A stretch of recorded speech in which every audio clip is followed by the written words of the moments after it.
Շինարարության բարեկարգման վարչությանը հանձնարարական համար 52 զեկուցել Ալեքսանդր Սպենդիարյանի անվան օպերայի եւ բալետի ազգային ակադեմիական թատրոնի շենքը գեղարվեստական լուսավորությամբ ապահովելու ուղղությամբ իրականացված աշխատանքների ավարտի մասին։ Կմիացնեք, պարոն քաղաքապետ, Ալեքսանդր Սպենդիարյանի անվան օպերայի եւ բալետի ազգային ակադեմիական թատրոնի շենքի գեղարվեստական լուսավորության արդիականացման աշխատանքները ավարտված են, տեղադրվել են թվով 394 LED տիպի լուսարձակներ եւ մոնտաժվել է 6100 մետր հոսանքի նոր մալուխներ։ Տեղադրվել է ավադահամակարգ, որի շնորհիվ հնարավոր է իրականացնել լուսարձակների անհատական կառավարում։ Այսքանը, շնորհակալություն։ Շնորհակալ եմ, պարոն Թևոսյան, սա կարծում եմ մեր իհարկե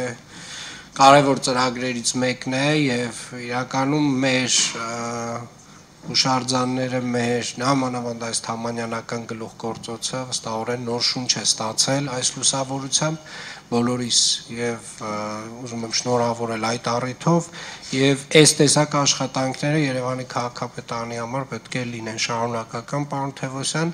եւ ցանկալի է, որ արդեն դուք ինքներդ որոշ առաջարկություններով հանդես գաք։ Եղավ։ Չմոռանաք հավանել տեսանյութը եւ բաժանորդագրվել Civic AM-ի YouTube-յան էջին։